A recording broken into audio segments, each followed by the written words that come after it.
안녕하세요. 채원쌤입니다. 안녕하세요. 제가 오늘 소개해드릴 책은요, 인스타에 요즘에 스토리에 좀 올려가지고 보셨을 거예요. 나는 왜 남들보다 쉽게 지칠까?라는 심리학 책입니다. 이 책에서 주로 다루는 사람들이 HSP라고 해서 Highly Sensitive Person이래요. 초예민자. 표지 앞에 뭐라고 써있냐면 무던해 보이지만 사실은 누구보다 더 예민한 HSP를 위한 심리학이라는 말이 써있더라고요. 그래서 맞아. 이거를 보는 순간 이게 내 얘기일 수도 있겠는데 하는 생각이 들어서 읽었는데요. 진짜 책을 읽으면서 제가 밑줄을 이렇게 많이 그은 적은 처음이었어요. 어떤 느낌이었냐면 이 사람이 나를 아나? 나를 좀 지켜보고 있었나? 내 인생을 막 통째로 해킹당한 그런 기분까지 느끼면서 되게 의심스러운 생각을 하면서 책을 끝까지 읽었어요. 굉장히 공감을 많이 하면서 읽은 책입니다. 아, 네. 아주 이해됩니다.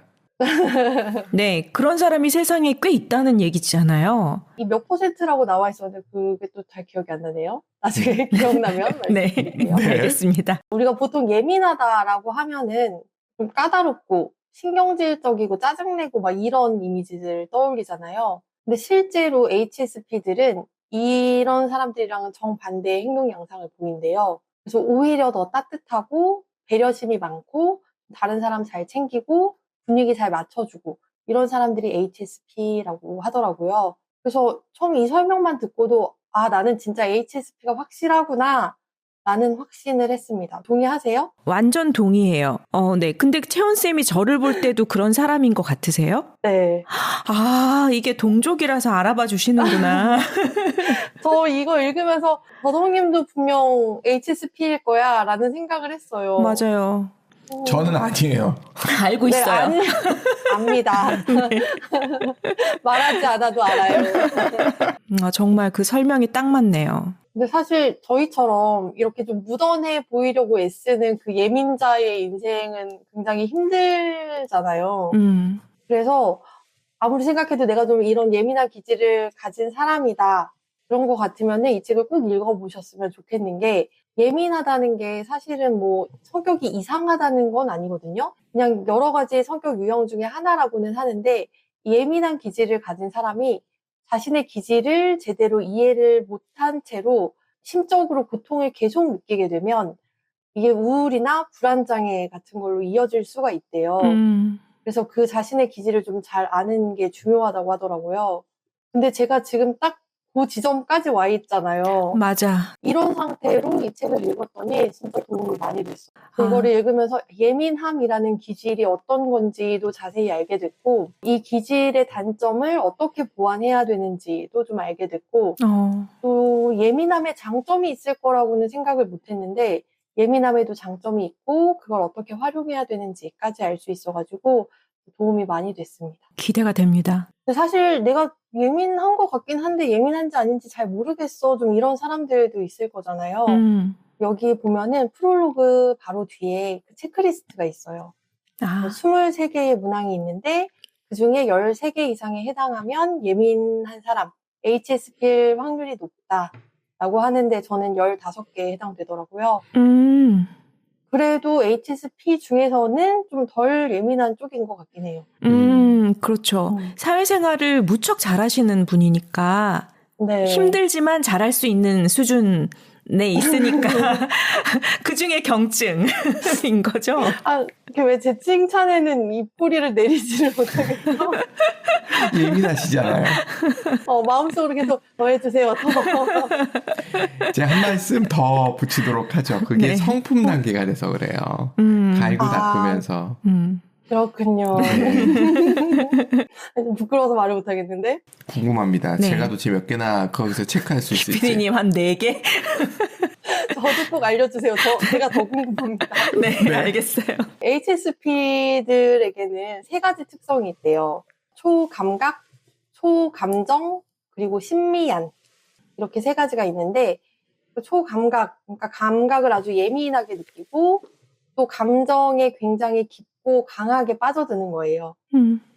그래서 자기가 가진 초감각 때문에 디테일한 부분까지 식별을 할 수 있고 또 초감정 때문에 뭔가 내면의 깊숙한 부분까지 건드려지게 되니까 자기만의 심리안을 갖게 되고 이 심리안이 자신의 그 내면 세계를 좀 풍요롭게 만드는 그런 역할을 한다고 합니다. 심리학에는 한 가지 공식이 있다고 하는데 행복감을 느끼면 충전이 되고 불행감을 느끼면 방전이 된대요. 이런 HSP들은 초감각, 초감정을 가지고 있으니까는 뭔가 과부하가 걸리기 쉬운 상태라서 방전이 되기 쉽대요.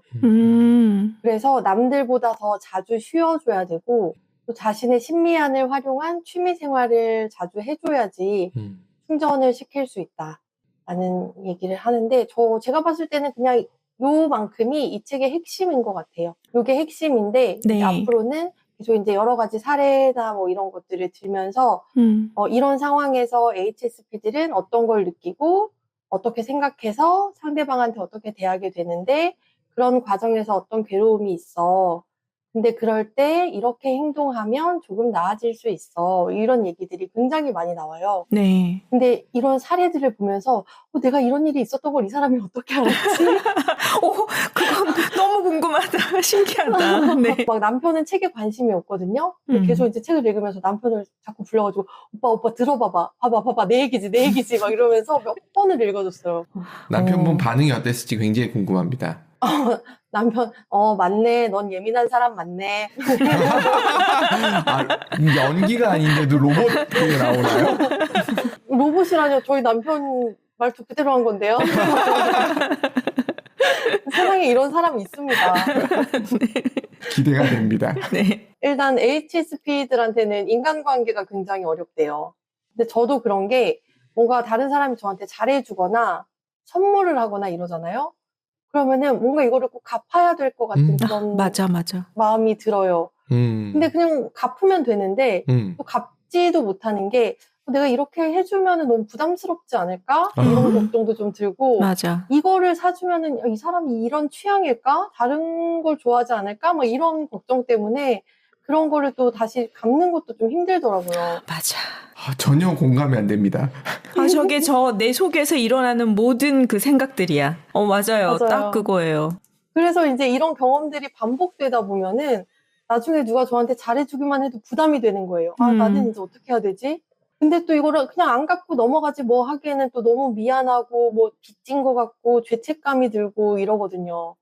거기다가 또 이제 남들이 뭔가 사소한 부탁이라도 하면은 절대로 거절 못하고 무조건 다 들어주게 되고 근데 또 나는 저 사람을 불편하게 하기 싫으니까 부탁을 잘 안 하게 되고 누구한테 피해주기 싫으니까 내가 맡은 일은 꼭 책임을 져서 해야 되고 맞아. 이러거든요. 지금 두 분의 상반된 표정을 보는 재미가 있습니다. 아니 걱정돼서 저희가 이렇게 하고 있는 것조차도 혹시 채원쌤한테 저희가 부담을 드린 건가 하는 걱정이 갑자기 확 들어서 맞군요. 그게 아니라는 걸 제가 바로 설명을 해드릴게요. 네.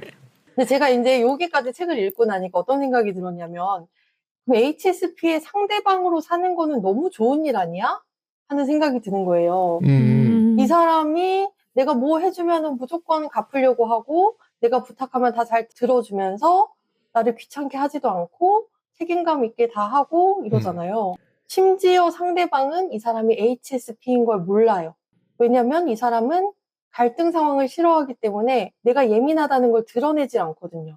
그래서 남들이 보기에는 굉장히 무던하고 둔감하고 그냥 이런 사람처럼 보이는데 그럼 상대방은 너무 좋겠죠. 근데 문제는 뭐냐면 내 자신이 그런 사람이 아닌데 그런 척 연기를 하는 데는 에너지가 엄청나게 소모가 된대요. 그래서 언젠가는 참다가 이게 폭발하는 일이 생기고 만다는 거죠. 그러니까 저도 제 인생을 돌이켜보면은 이런 식으로 해서 좀 절교까지 간 그런 인간관계가 몇 명 있었더라고요. 내가 더 이상 그를 감당할 수 없으니까 이제 여기서 그쵸? 그만? 제가 그나마 더덕님과 살 수 있는 거는 그 정도까지 안 갔다는 뜻이겠네요. 중간에 헤어지려고 했잖아요. 이보세요. 근데 진짜 헤어질 거였으면 헤어졌겠지 라고 생각을 하는 거죠. 눈 꽉 감았어. 네. 도대체 이거 어떻게 편집해야 될지 지금 까마득합니다. 다 살리고 싶어. 네. 근데 이게 또 상대방의 입장에서 생각을 해보면 HSP의 입장에서는 나는 진짜 참을 만큼 참았어. 더는 못 참아가 되는 건데 상대방의 입장에서는 얘가 갑자기 왜 이러지? 맞아요. 황당할 수 있잖아요. 굉장히. 그렇기 때문에 만약에 이제 제가 뭐 한두 번 보고 말 사이고 그냥 직장에서나 만날 사이고 이런 사람이라면 차라리 그냥 무던한 척, 그냥 고민 척 하면서 사는 게 훨씬 편해요. 근데 평생을 같이 살려고 하는 그런 뭐 배우자, 나 이런 사람들한테는 평생을 그 모습을 보일 수는 없잖아요. 그렇죠. 그러니까 이제 만약에 뭐 내가 결혼을 하려고 만나는 사람이 있다. 그러면 내 모습을 숨기지 말고 조금씩 자신의 예민함을 드러내는 게 좋대요. 사실은 내가 이렇게 예민한 사람이야를 이 사람이 알게 해야 이 사람도 아, 내가 만나는 사람이 이렇게 예민한 사람이구나. 그럼 나는 이 사람이랑 평생을 함께 살 수 있을까? 이거를 고민할 수도 있고 또 이 사람이 이렇게 예민하게 받아들이는데 그러면 나는 그럴 때 어떻게 대처를 해야 될까 하는 고민도 할 수 있으니까요. 맞아요. 그런데 이제 저희는 그런 고민이 없이 결혼을 해서 지금 힘들다 생각을 했는데 저희 남편은 만나자마자부터 넌 너무 예민한 사람이었다. 알고 있었구나. 한 번도 묻어내 보인 적이 없었는데 무슨 소리냐. 묻어내 보이는 예민자가 아니라 그냥 예민자다. 그래가지고 또 싸울 뻔했습니다. 아, 남편이 조금 만날 때 편하셨나요? 네, 되게 편했어요.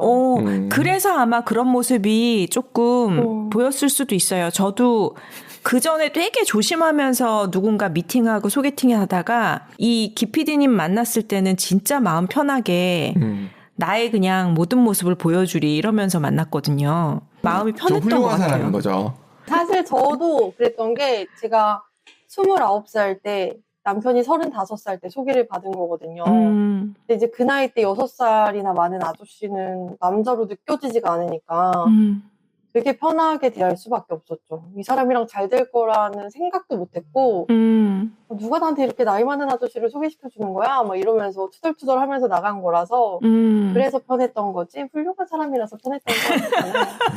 참 이게 간접적으로 네. 아, 속이 시원하네요. 제 책 얘기를 해보자면 네. 책 얘기 아니었어요? 맞다.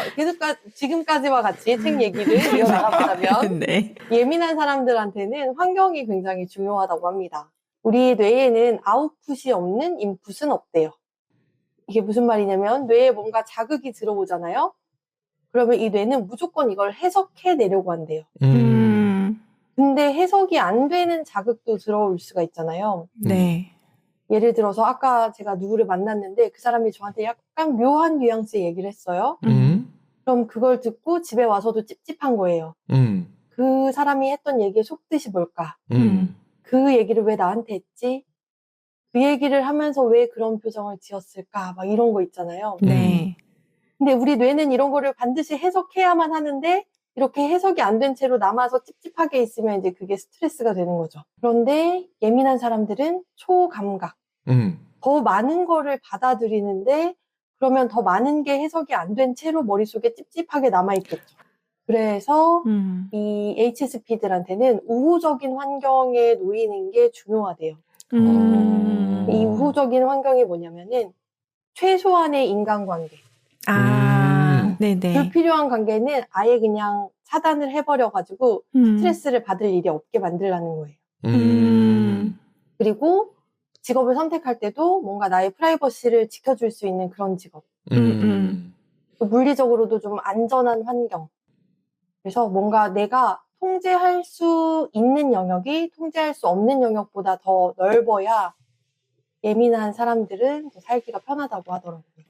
그래서 제가 아까 그 말씀드리려고 했던 게 HSP인 제가 그 불필요한 인간관계를 다 끊어버렸는데 두 분과 함께 있다는 거는 부담스럽지 않다. 드디어 해명해보는 부담스럽지 않다. 다행입니다. 그런데 진짜 그 관계를 다 정리를 하신 거예요? 그게 아니요. 쉽지 않았을 것 같은데. 봐.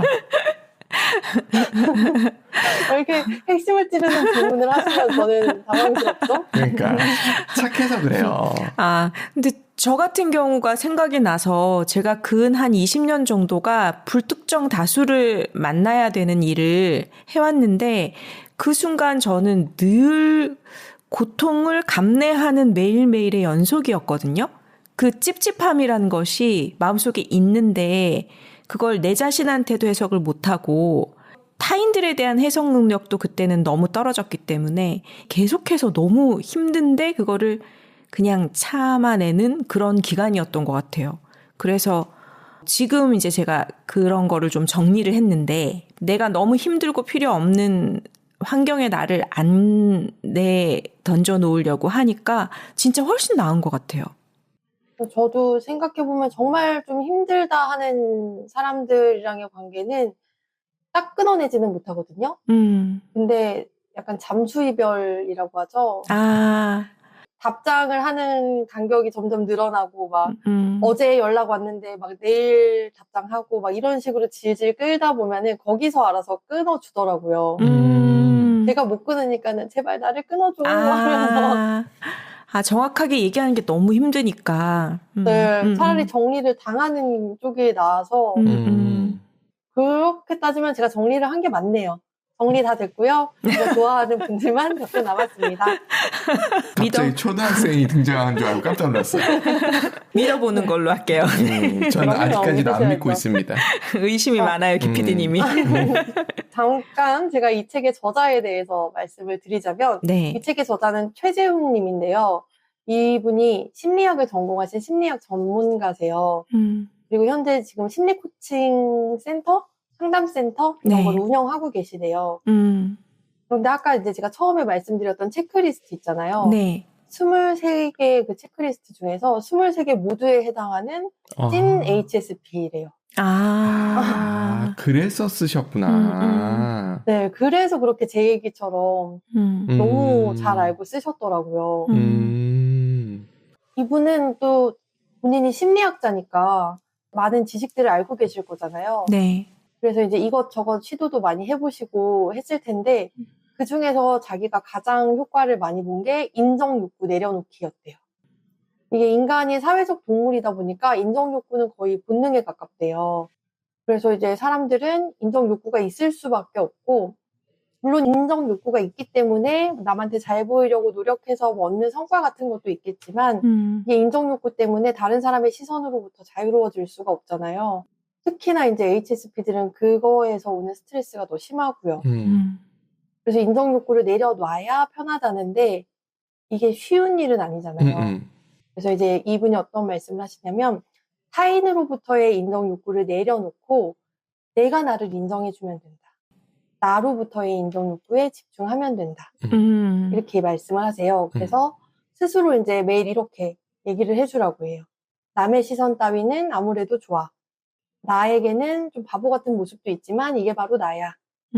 내가 나를 어떻게 생각하는지가 제일 중요하고 나는 실패를 매일 반복하지만 점점 나아지고 있고 나는 내 옆에서 매일 성장하는 나를 이렇게 응원할 거야. 내가 나를 인정해주면 나아진다. 라고 하시더라고요. 본인의 경험상 2년 정도 됐대요. 네. 이렇게 한 지가. 그래요. 그 심리학자시기 때문에 2년 정도 해서 되신 것 같아요. 저는 한 10여 년을 했던 것 같아요. 그 작업을. 2년의 희망을 가졌는데 10여 년. 10여 년을 하고 났더니 좀 말끔해진 거고요. 그 사이에도 무척 좋아지긴 했었던 것 같아요. 네. 다시 불쑥불쑥 올라오지만. 왜 이렇게 오래 걸리죠? 그러니까 이게 인정 욕구가 사람들마다 농도가 너무 다른 거예요. 기피디님은 인정 욕구가 없는 건 아닌데 그 농도가 무척 낮거든요.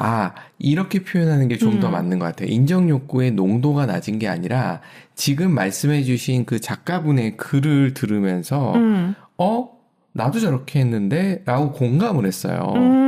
인정 욕구는 인간의 기본적인 욕구가 맞는 것 같고 물론 그거에 대해서 뭐 애니어그램적으로 약간 차이가 있고 한 건 있겠지만 맞아요. 없는 건 아니거든요.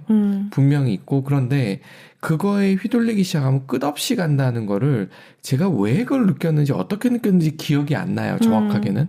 근데 어느 순간에 지금 작가님이 얘기하신 대로 생각을 한번 딱 하고 나서는 별로 뭐 그러니까 이게 그렇게 빨리 쉽게 된다는 건 그것에 대한 그 농도가 아무래도 다르다는 걸 것 같아요. 농도가 다를 수도 있고 제가 먹는 거를 머리로 먹는다고 저한테 표현을 하더라고요. 머리가 정리되면 다 되는. 내가 맛있다고 느끼는 거는 제가 공부하고 제가 아는 상식선에서 건강한 음식이면서 맛있어야 되는 거예요.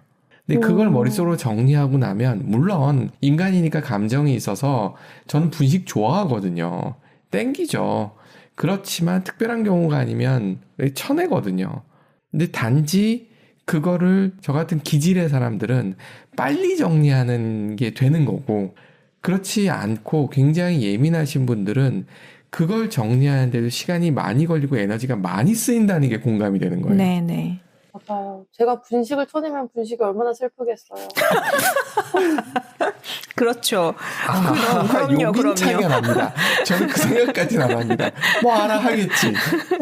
나 말고도 사랑해주는 사람들이 많겠지 뭐 이런 식으로. 처음에는 나 자신에게 이렇게 말을 건다.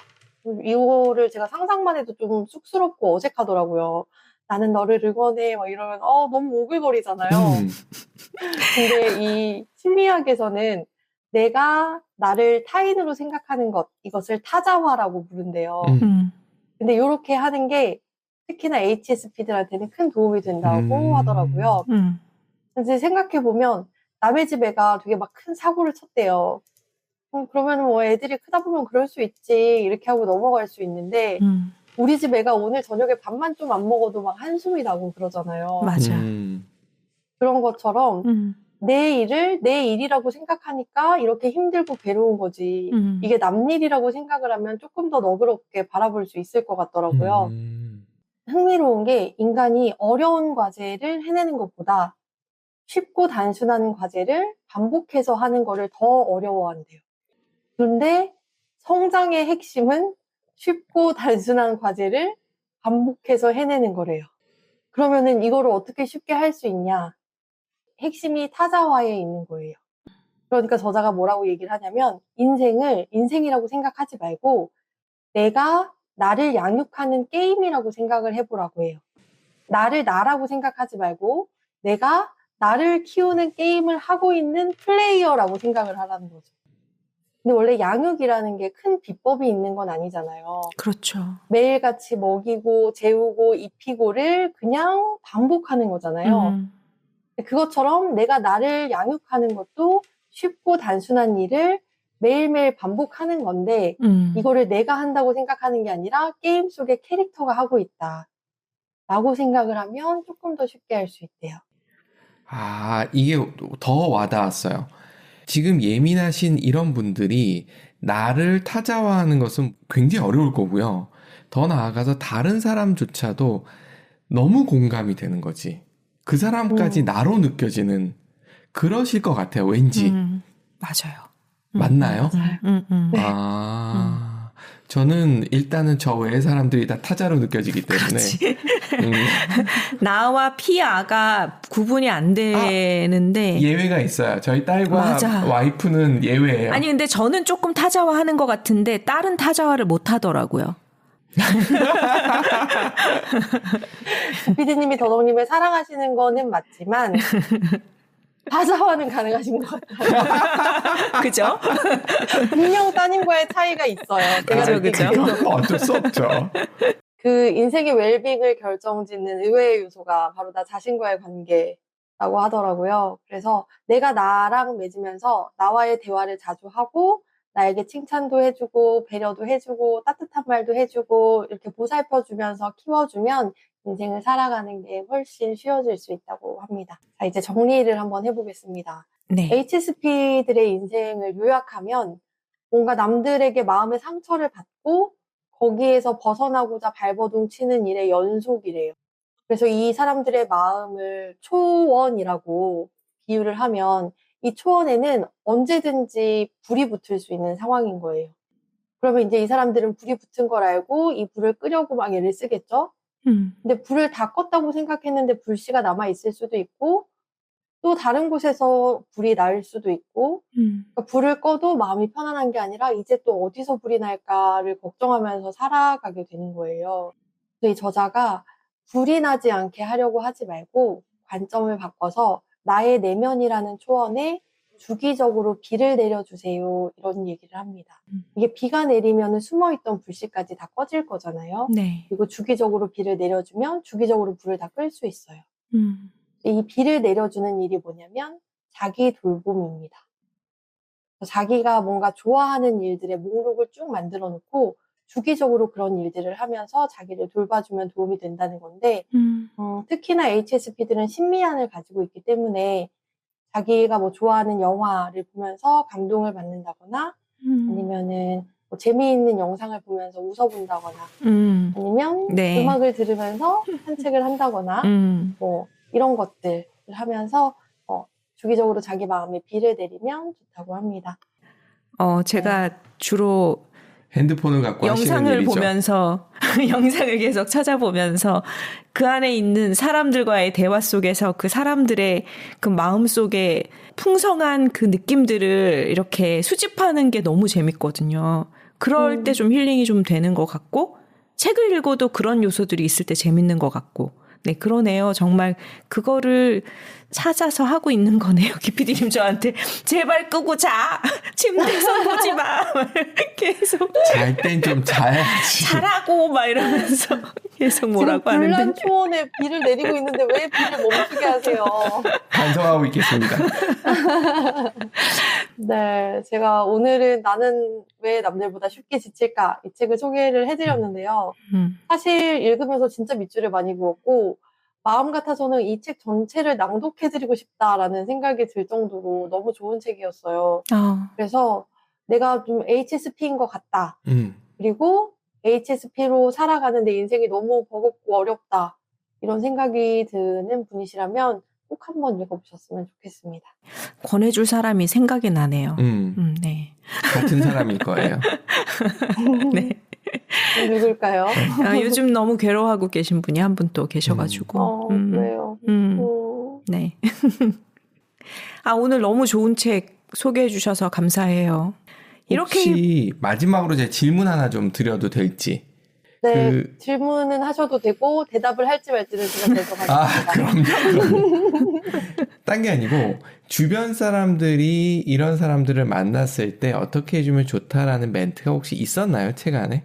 만약에 HSP들이 상대방과 갈등 상황이 생겼어요. 근데 나는 이게 좀 불편한데 불편하다고 얘기를 못하는 거예요. 이 얘기를 못하는 이유가 뭐냐면 얘는 별것도 아닌 일인데 얘가 왜 이런 얘기를 하지? 라고 생각하는 것도 좀 그렇고 또 괜히 이런 것까지 얘기를 했다가 나를 속 좁은 사람이라고 생각하면 어쩌지? 이런 것도 그렇고 또 내가 이거에 대해서 불만을 얘기했다고 해서 상대방이 뭐야 쟤 뭐 이런 걸 얘기해? 하면서 기분이 나빠지면 어쩌지? 아니면 오히려 저 사람이 나한테 더 화를 내면 어쩌지? 그러니까 이런 복잡한 생각을 많이 하는 거예요. 그러면 이런 생각을 막 하다 결국에는 어떤 선택을 하냐면 그냥 말을 하지 말자. 그래서 이제 입을 꾹 다문대요. HSP들이 이런 상황에서 입을 다물고 아무 말도 안 한다면 이거는 답이 없다. 내버려둬라. 주변에 이런 사람들이 있다면 말을 안 할 때 계속 말을 걸어서 자극하려고 하지 말고 어차피 저 사람들은 말을 안 할 사람들이니까 일단은 내버려둬라. 이런 얘기가 나오더라고요. 그럼 돼요? 저한테 뭐 그러시나요? 요즘 기억이 안 나네. 요즘. 기억은 네. 주변에 HSP가 있으셔서 물어보신 거였어요? 아니요, 저한테 이제 같이 살기 위해서 행복하게 살기 위해서. 기피디님은 사랑하죠. 꼬치꼬치 묻거나 이러는 거는 그닥 없죠. 별로 관심이 없잖아요, 저한테. 이렇게 얘기한다니까요? 네. 갑자기 그것도 생각이 났는데 여기에 마지막까지 HSP의 옆에 남을 사람 이런 것도 나왔거든요. 이 부분 한번 읽어드릴게요. 네. 비유하자면 예민한 사람들은 마치 성냥과도 같습니다. 어두운 환경에 있으면 불을 밝히기 위해 스스로를 소진시키는 것처럼 말이죠. 그렇다면 어떻게 해야 할까요? 간단합니다. 밝은 곳에 있으면 됩니다. 스스로를 갉아먹어야 할 필요가 없을 만큼 밝은 곳 말이죠. 결국 HSP들의 인간관계 리스트에서 살아남는 사람들의 특징은 다음과 같습니다. 어떤 경우에서라도 최소한 1인분은 해내는 사람. 정서적 안정성이 높아 늘 한결같은 톤을 유지하는 사람. 독립심이 강해서 항상 적절한 거리를 유지를 잘하는 사람. 근데 이거 읽고 나니까 그냥 기피디님인데요. 아닙니다. 그렇지 않습니다. 잠깐 그래 보일 뿐. 실상은. 네. 더덕님한테 안기는 거 좋아합니다. 보여주세요. 저는 수시로 하는데 저분이 거부하시죠. 죄송합니다. 네. 마무리 지으시죠. 큰 마무리. 네. 큰 마무리해주세요. 인지가 요즘 아주 안 좋아서 책 제목이 뭐지 하고 찾아가지고 캡처해놨거든요. 나는 왜 남들보다 쉽게 지칠까? 찾았더니 책 표지도 너무 마음에 드네요. 그린. 네, 이런 거 중요하거든요, 저희는. 왜 웃으세요, 기피디님? 재밌어서. 네. 그래서 오늘 들려주신 이야기가 이 책 표지처럼 네, 많은 사람들한테 위로가 될 것 같아요. 감사합니다. 참 사람이 다르다는 생각을 하면서 이해하려고 노력하고 살아야 되겠다. 뭐 이런 결론을 내리고 싶습니다. 네, 오늘 수고하셨습니다. 네, 수고하셨습니다. 감사합니다. 네, 감사합니다.